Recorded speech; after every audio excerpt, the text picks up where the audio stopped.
Looking for a fast-charging, ultra-responsive stylus for your iPad? Meet the 2X Fast Charge Active Stylus Pen, designed for 2018 to 2025 Apple iPads. Take your creativity and productivity to the next level. Click the link in the video description to shop now on Amazon.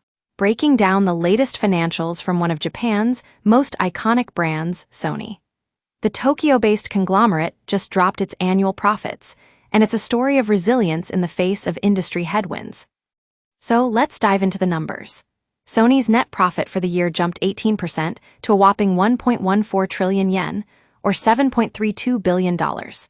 Now, that might sound like a lot of money, but what's really interesting is that this growth came despite a drop in sales from its gaming and consumer electronics sectors between January and March. That's right, folks at the fandom feed.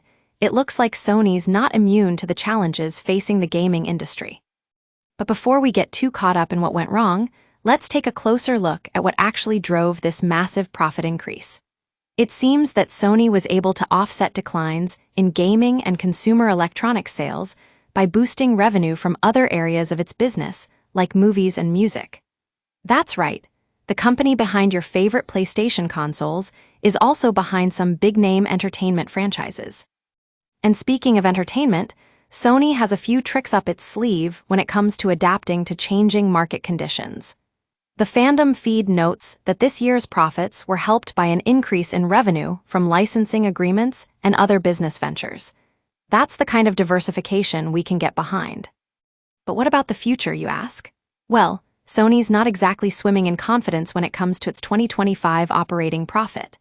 The company warned shareholders that a whopping 100 billion yen, or $642 million hit, is on the horizon due to U.S. tariffs. Now, don't get too excited, folks at the fandom feed. Sony assures us they're responding quickly and confident they can manage this impact without major issues. It's worth noting that Sony has been here before. Remember the PlayStation 3 era? Well, it seems like some of those same lessons have been applied to this year's financials. And let me tell you, after all we've seen from Sony in recent years, I'm inclined to believe their confidence is well-founded. In conclusion, Sony's 2024 annual profits show that even the biggest brands can adapt and thrive in an ever-changing landscape. It's a reminder that with the right strategy and a bit of luck, anyone can come out on top, including the fandom feed.